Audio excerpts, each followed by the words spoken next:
Bonjour, bonjour.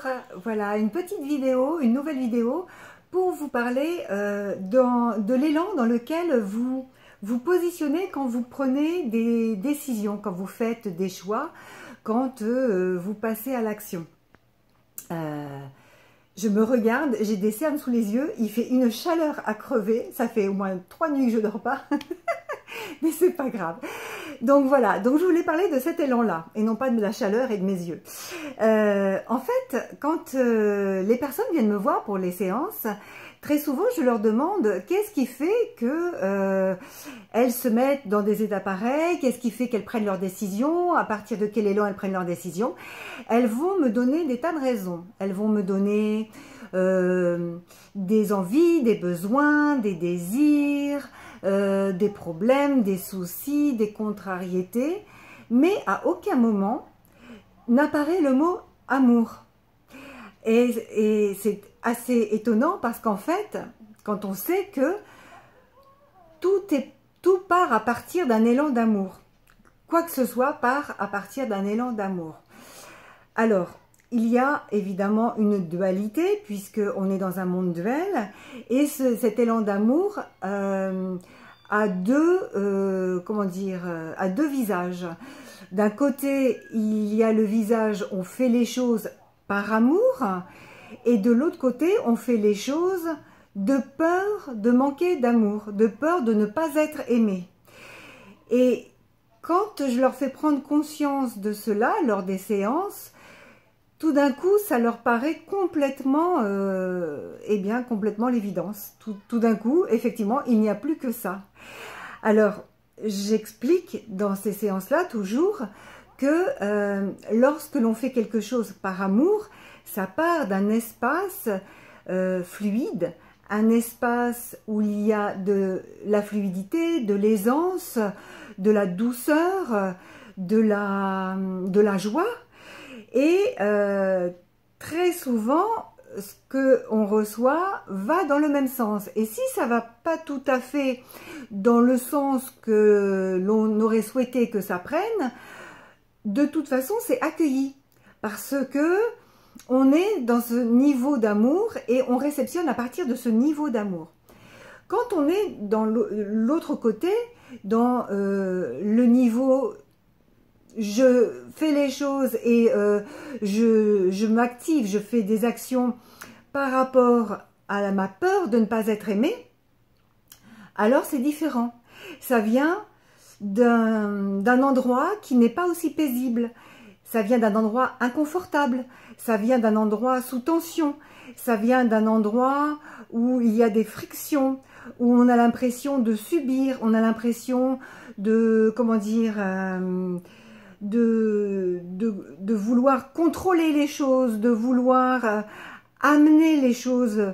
Et en face, du coup, on réceptionne quelque chose qui n'est pas du tout fluide.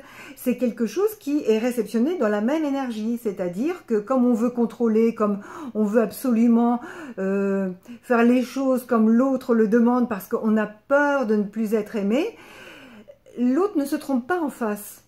Il comprend, il reconnaît l'authenticité ou pas. Et de ce fait, il voit bien qu'il y a quelque chose qui n'est pas dans la fluidité et dans l'envie réelle de la personne.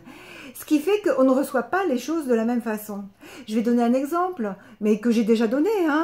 Par exemple, quelqu'un qui a besoin de travailler, si il cherche du travail parce que ça lui fait plaisir d'aller travailler, parce qu'il a envie de travailler, parce que il a envie de faire quelque chose et il cherche dans ce domaine-là et il va par amour pour ce qu'il est, pour ce qu'il aime, il va aller trouver ce travail. Ça va être fluide, ça va être dans l'aisance. Si on va le chercher, si la personne va le chercher à partir de sa peur, parce qu'en fait, c'est pas tellement la beauté du travail qu'elle cherche, c'est surtout de l'argent. Il me faut quelque chose de financier. Donc, je suis capable de prendre n'importe quoi. Et en prenant n'importe quoi, je le prends à partir d'une peur. Et très souvent, ce que je réceptionne, c'est pas quelque chose qui me convient. Et de ce fait, les gens en face ne vont pas répondre de la façon que j'aurais aimé qu'ils répondent, même si je fais ce travail. Alors au début, peut-être je suis content, et puis finalement, je vais m'apercevoir que ben, c'est pas vraiment ce que je cherchais, et ça peut peut-être même finir à un moment donné en burn-out, parce que du coup, je n'ose pas refuser, je prends des choses, etc., etc., etc. Voilà. Et ma petite vidéo, c'est pour vous dire, essayez de vous observer, parce que ça peut changer, c'est comme les pensées.